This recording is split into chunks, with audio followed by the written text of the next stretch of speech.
하나님의 말씀은 시편 80편 7절 말씀 보겠습니다. 만군의 하나님이여 우리를 회복하여 주시고 주의 얼굴의 광채를 비추사 우리가 구원을 얻게 하소서. 아멘. 어떤 사람이 쥐를 가지고 이런 실험을 했다고 해요. 어떤 쥐를 물이 가득 찬 양동이에 빠뜨리고 그 위를 이 검은 상자로 이렇게 덮어버리는 겁니다. 그랬더니만 이 쥐가 어떻게 됐느냐? 3분 만에 물에 빠져 죽더라는 거예요.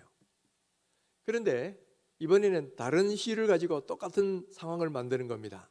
근데 하나 다른 건 뭐냐면은 그 덮은 상자에 바늘로 구멍을 뚫어서 신락 같은 빛이 들어가게 만들었어요. 그랬더니만 이 쥐가 어떻게 됐느냐?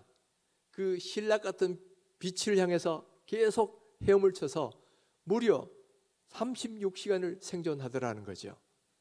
아무것도 없었을 때, 소망이 없을 때 3분 만에 죽었던 쥐가 조그만 소망이라도 있으면, 신락 같은 희망만 있어도 무려 720배를 더 오래 생존하더라는 겁니다. 여러분, 이와 같은 것이 쥐에게만 그럴까요? 사람도 마찬가지더라는 거예요. 2차 대전 때 이 유대인으로서 이 아우슈비츠에서 끌려갔던 이 유대인 심리학자 가운데 빅터 프랭클이라는 사람이 있어요. 이분은 인간이 극한 상황 속에서 어떤 반응을 보이는지를 이제 자기 자신을 포함해서 유심히 관찰을 하는 거예요. 그러다 보니까 새롭게 발견한 사실은 휴양소에서 가스실에 죽는 사람보다는 스스로 죽어가는 사람들이 더 많더라는 거예요.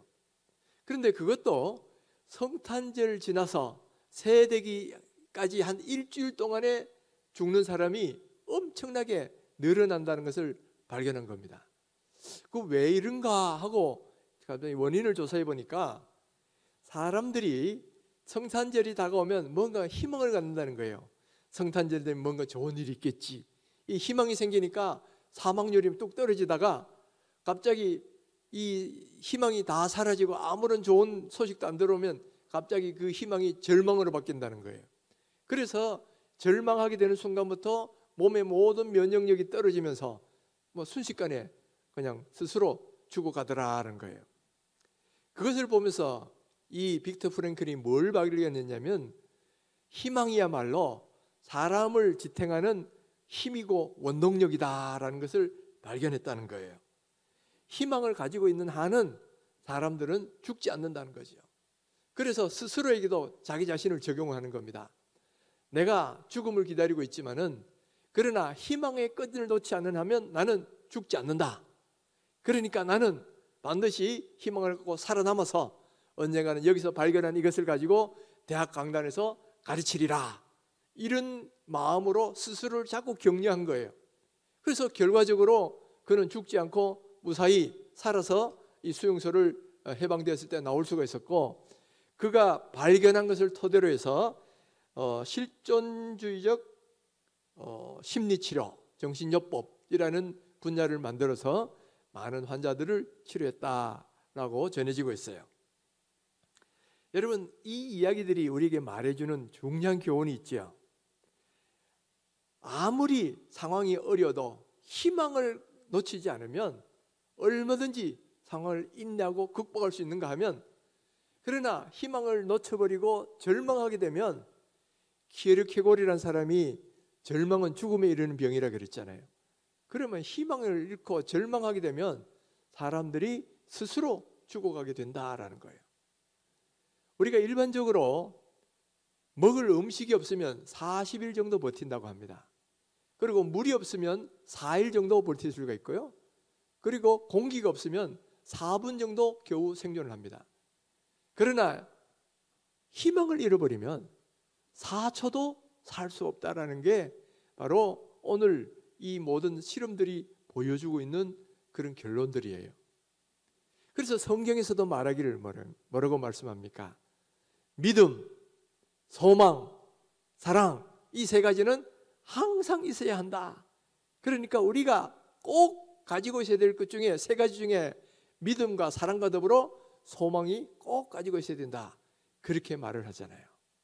그래서 여러분 어떤 어려운 상황 속에도 절대로 소망만은 잃어버리시면 안 된다라는 겁니다. 오늘 우리가 읽은 이 시편 80편 이 내용도 아주 어려운 환경 속에서 시인이 소망 가운데 하나님을 바라보면서 기도한 내용이 기록되어 있습니다. 먼저 4절에서 6절 사이에는 이 시인이 처한 환경이 얼마나 어려운지 이렇게 노래합니다. 만군의 하나님 여호와여, 주의 백성의 기도에 대하여 어느 때까지 노하시리까? 주께서 그들에게 눈물의 양식을 먹이시며 많은 눈물을 마시게 하셨나이다. 우리를 우리 이웃에게 다툼거리가 되게 하시니 우리 원수들이 서로 비웃나이다. 이 시편은 아삽의 시라고 되어 있지만은 실제로 누가 언제 어떤 상황에서 지었는지는 아무도 알지를 못하고 있어요.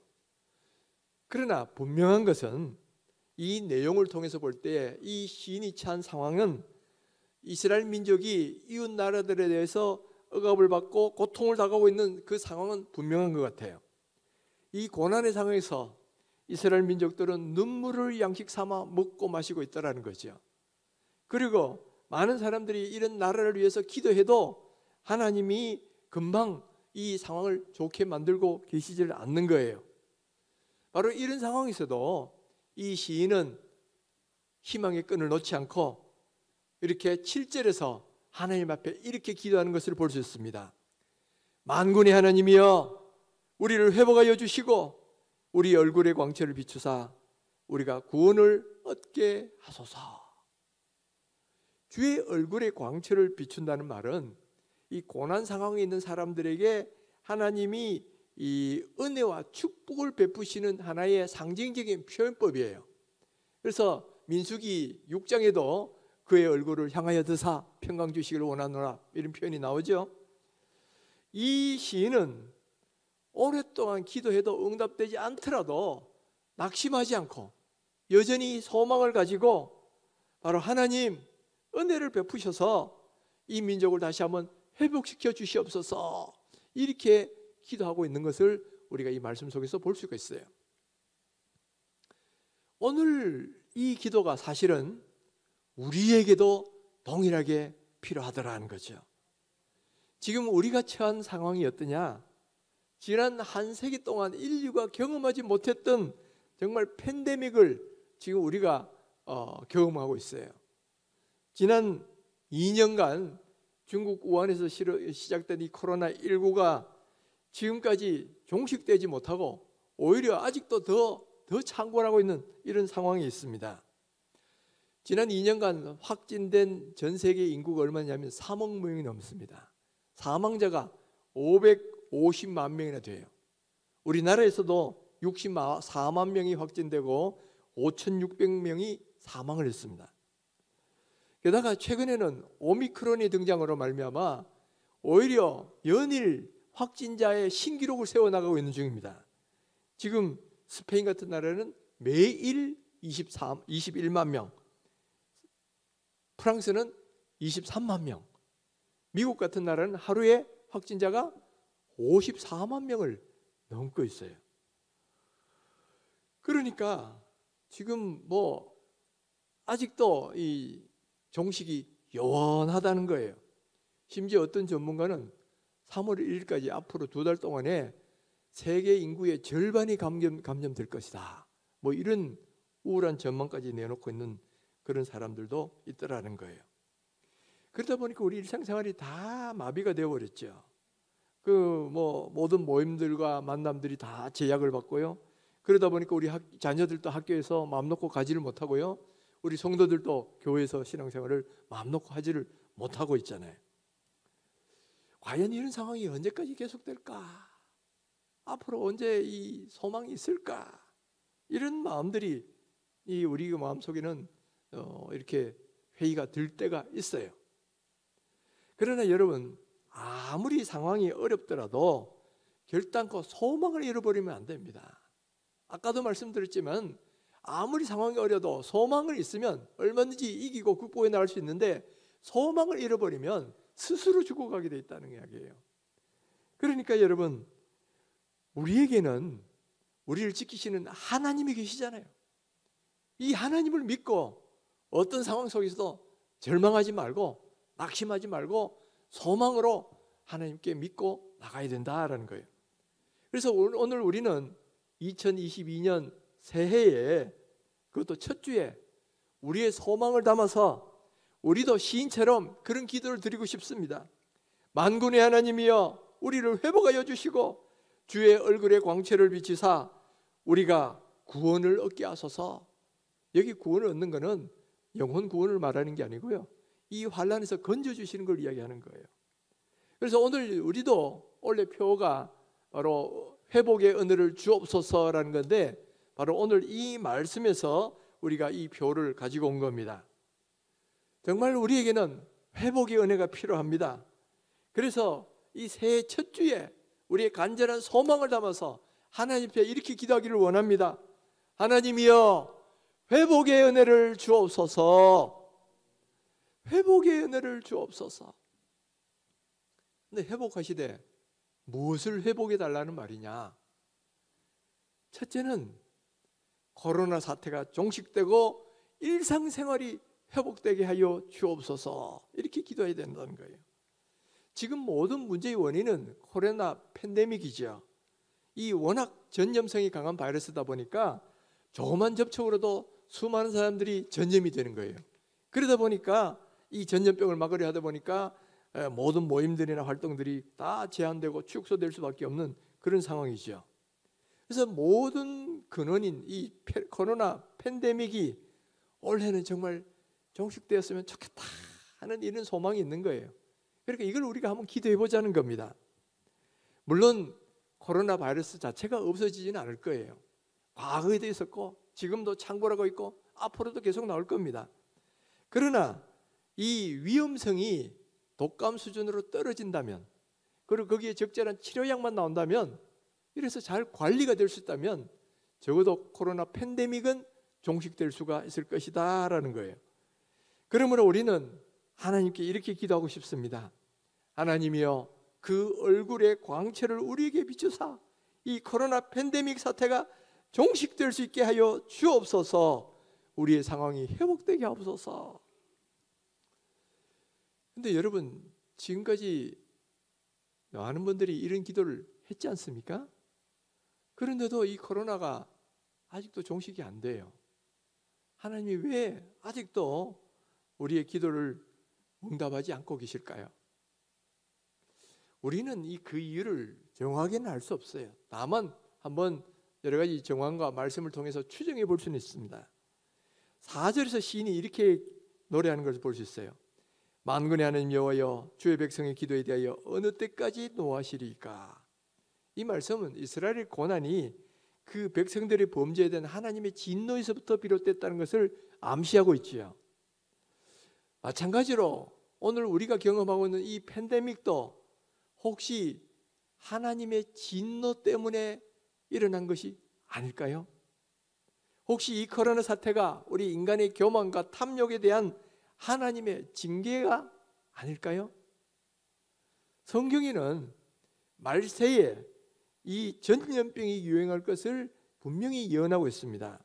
누가복음 21장 21절에 보면 곳곳에 큰 지진과 기근과 전염병이 있겠고 무서운 일과 하늘로부터 큰 징조들이 있으리라. 이렇게 예수님이 예언하셨어요. 그렇다면 이 코로나 팬데믹이란 것은 이 말세에 일어날 현상 중에 하나고 인간들에 대한 하나님의 진노 가능성이 대단히 높다는 거죠.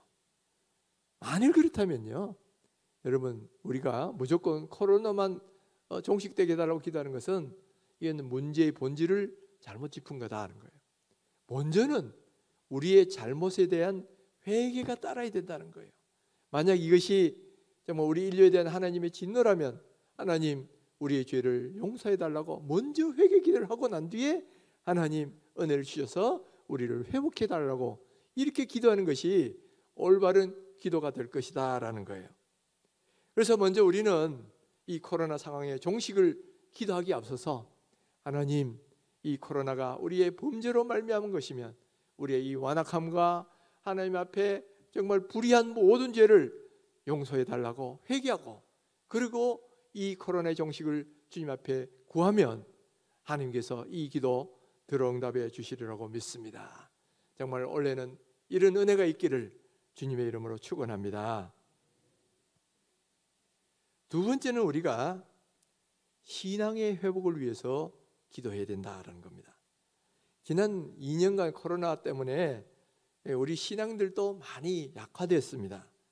오랫동안 교회 나오지 못하고 영상으로 예배한다거나 혹은 교회 나와도 다른 모든 활동들은 다 중단이 되다 보니까 우리의 신앙이 옛날 같지 않다는 건 모든 사람이 다 느끼고 있는 그런 말이에요. 외국 속담에 out of sight, out of mind라는 속담이 있어요. 눈에 안 보이면 마음도 멀어진다는 이야기예요.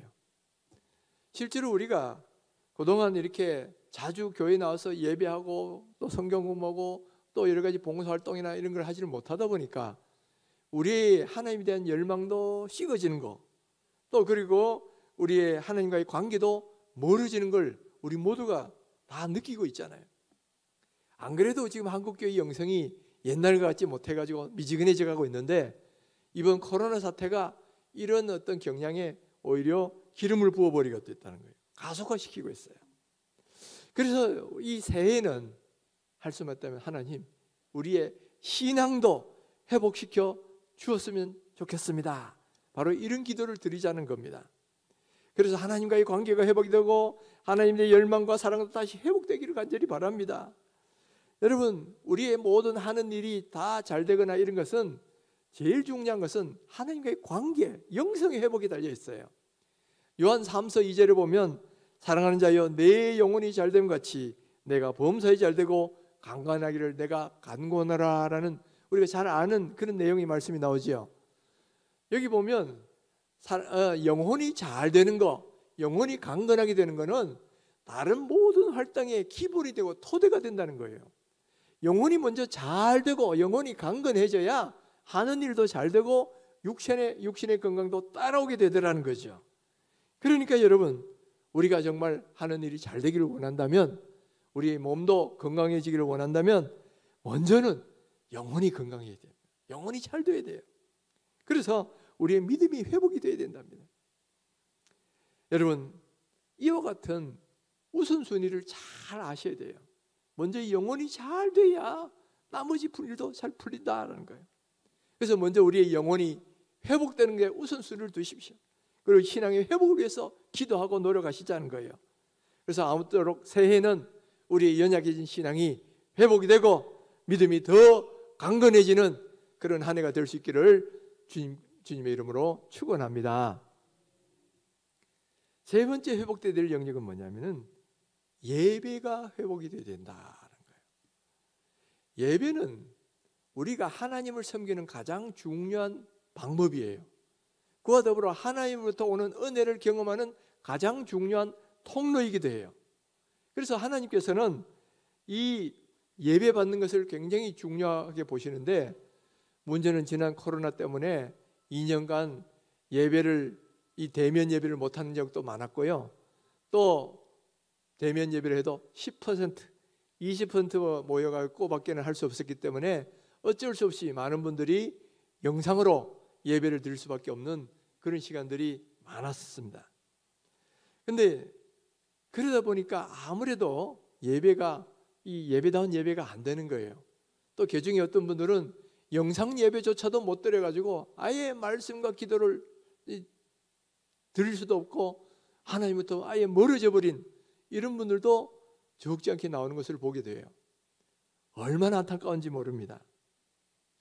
하나님은 예배받기를 원하셔요. 그래서 예배받기 원하셔서 우리를 지으셨고 우리를 하나님의 자녀로 불러주셨어요. 그러니까 우리 그리스도인들은 결단코 예배하는 것을 멈추어서도 안 되고 폐지해서도 안 된다라는 거예요. 우리 믿음의 조상들은 6.25의 전쟁의 한복판에서도 주일날이 되면 예배 시간을 가졌었습니다. 그러니까 여러분, 우리는 어떤 상황 속에도 하나님께 예배를 올려드려야 된다는 거예요.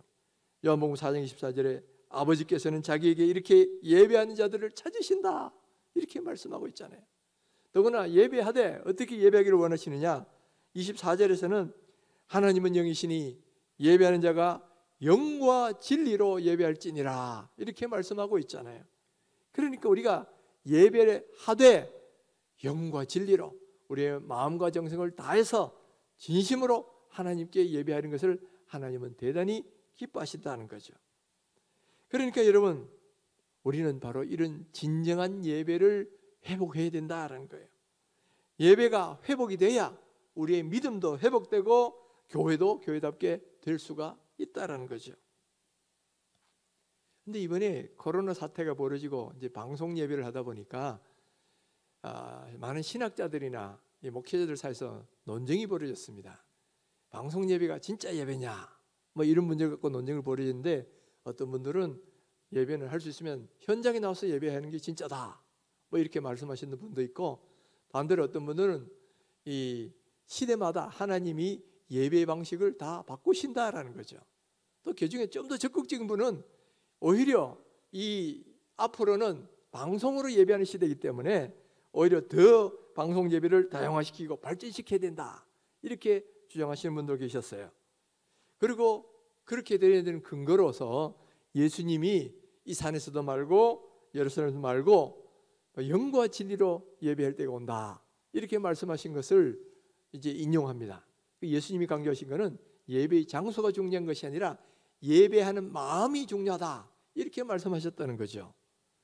그러니까 오히려 방송 예배가 있는 곳에서 더 잘 드린다면 그것이 이 시대에 또 필요한 예배다, 이렇게 말을 하고 있어요.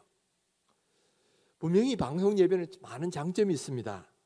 전국 어디에서나 동시에 참여할 수 있고요, 또 공간에 제약 없이 누구나 어디서나 참여할 수가 있어요. 또 어떤 분들 가운데는 출근해야 된다거나 아니면 질병 때문에 교회 올 수 없는 분들, 또는 뭐 여러 가지 몸의 연약함 때문에 여러 가지 이유로 교회 나올 수 없는 분들은 이 방송으로 예배하니까 얼마나 좋아요. 그런 면에서는 분명히 장점이 많습니다. 그러나 한번 이런 것도 동시에 생각해 보셔야 돼요. 이 영과 진리로 예배할 수만 있다면 어디도 예배도 상관은 없습니다.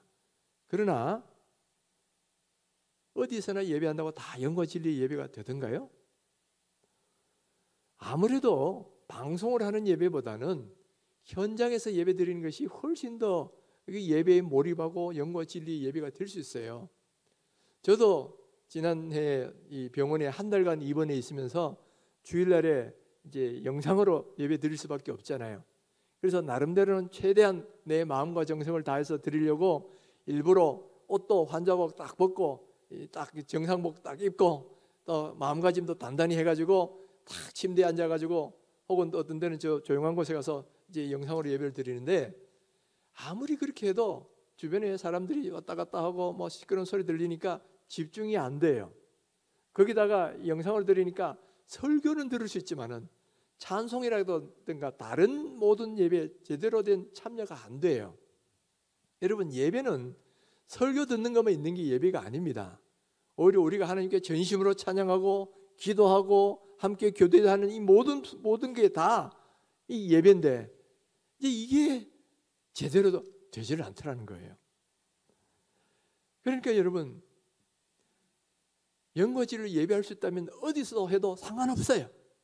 그런데 문제는 실제로 교회에 나와서 할 때 더 집중이 되고 우리의 마음도 드릴 수가 있고 또 더 은혜가 되는 것도 우리가 다 경험하는 바잖아요. 그러니까 할 수만 있으면 현장에 나오는 게 좋다. 그러나 상황이 있는 분들이 있죠. 제가 이런 말씀을 드렸을 때 어떤 분들은 조금 서운해하시는 분도 계셔요. 나는 목사님 이 건강이 안 좋아서 할 수 없이, 또는 나는 여러 가지 특별한 상황 때문에 할 수 없이 영상을 들을 수밖에 없어요. 또 나는 또 백신도 못 맞고 또 여러 가지 몸이 여약인 게 있어서 좀 몸을 조심해야 되는 그런 상황이어서 어쩔 수 없이 이렇게 하고 있어요. 뭐 그러신 분들이 계셔요. 여러분 오해를 안 하셨으면 좋겠어요. 그런 분들 정말 훌륭한 분이에요.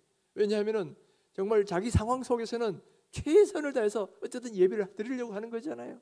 그래서 직장 출근해야 되거나 혹은 질병 때문에 혹은 몸의 허약함 때문에 여러 가지 문제 때문에 자기가 어쩔 수 없이 영상으로 드리는 분, 저는 정말 그분들을 칭찬하고 격려하고 싶어요. 정말 그분들은 그 상황 속에서는 최선을 다하는 거니까. 근데 제가 말씀드리는 건 뭐냐면 몸도 건강하고 얼마든지 나올 수 있는데 굳이 나는 집에서 편안하게 예배드리겠다, 이런 분들은 그렇지 않았으면 좋겠다라는 거예요. 여러분, 우리가 상황이 어쩔 수 없는 상황에서는 있는 것에 방송을 드리는 것도 어쩔 수 없이 최선을 다하는 방법입니다. 그러나 모든 여건이 갖춰질 때는 현장에 나와서 드릴 때에 더 예배다운 예배, 은혜로운 예배를 드릴 수 있다라는 것도 분명한 사실이에요. 그래서 우리는 빨리 이 코로나가 끝나기를 원하는 거예요. 빨리 이 코로나가 끝나서 모든 사람이 다 여기 나와서 정말 전심으로 예배했으면 좋겠어요. 여러분, 예배 이 자리 나와도 보면요, 사람들이 꽉 차서 예배하는 거하고 한두 명 있어 예배하는 거가 이게 또 달라. 우리가 1부 예배, 2부 예배 있지만 1부 때는 한 20, 30명 나와서 예배를 드리는데 분위기가 아무래도 좀 썰렁해요. 근데 2부가 되니까 좀 더 많죠. 또 더 분위기가 더 화목해지고 같은 마음이 돼요. 또 사람들이 더 많으면 많을수록 더 이게 분위기상 좀 그런 게 있어요.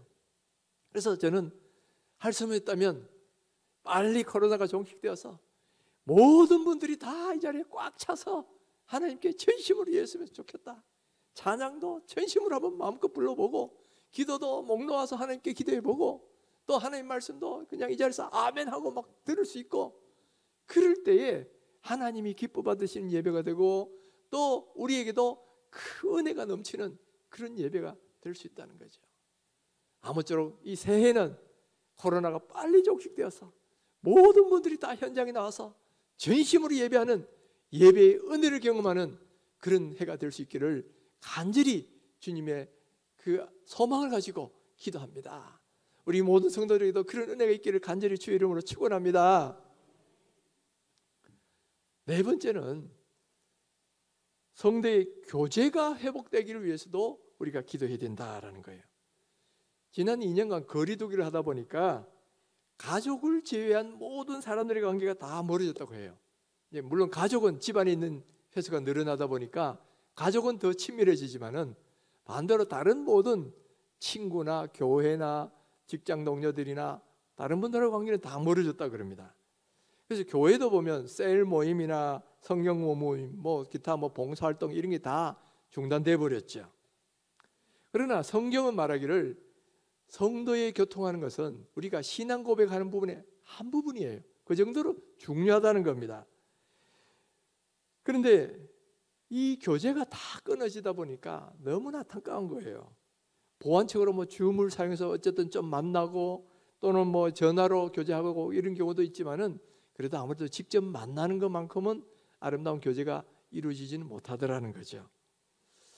그리고 매년 우리가 이맘때 되면 장립주일 때 했던 게 기억나시죠? 각 기관 찬송가 경연대회. 이맘때 되면 이제 기관별로 이렇게 찬양을 준비해 가지고 이제 같이 막 발표를 하고 축제처럼 보내잖아요. 물론 어떤 기관에서는 아유 힘들어 죽겠어요 이런 분들도 있었지만은 여러분, 지금은 그거라도 있기를 얼마나 간절히 이렇게 소망이 됩니까? 그렇게 하면서 서로 교제하고요, 또 그러면서 또 발표하는 날 다 같이 자기 준비한 것을 발표할 때 정말 축제가 되고 하나님께 영광이 되고 우리에게는 기쁨이 되는 아름다운 교제가 넘쳐났잖아요. 저도 우리 교육자들도 우리 성도들과 함께 기쁨을 나누기 위해서 참 힘들지만 열심히 연습을 했어요. 그러니까 그것이 지금도 제일 추억이 돼. 그런 아름다운 시간들이 여러분 그립지 않습니까? 정말 다시 그런 시간이 빨리 왔으면 좋겠어요. 벌써 2년간 그것을 못했고 아마 올해도 또 못할 것 같아요. 그렇지만 한 내년쯤에는 찬송가 경연대회도 하고 또 연말이 되면 사랑의 김장 담기도 하고 하여튼 모든 셀 모임도 하고 이런 교제들이 다 회복이 됐으면 참 좋겠다. 아멘이십니까?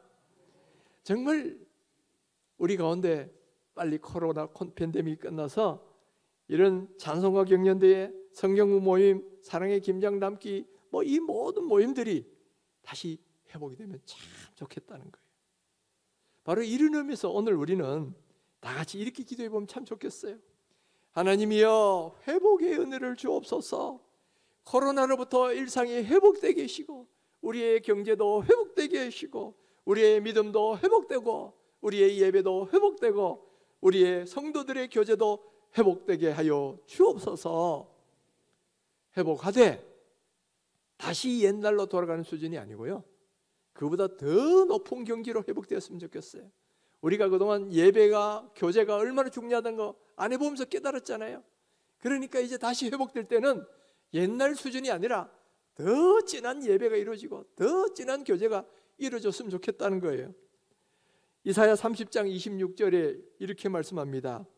여호와께서 자기 백성의 상처를 싸매시며 그들의 맞은 자리를 고치시는 날에는 달빛은 햇빛 같겠고 햇빛은 7배가 되어 7날의 빛과 같으리라. 이 말씀은 제가 참 좋아하는 말씀이에요.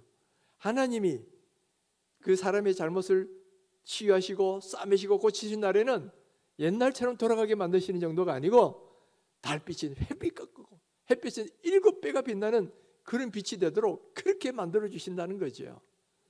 정말 이런 은혜가 우리에게 일어났으면 참 좋겠어요.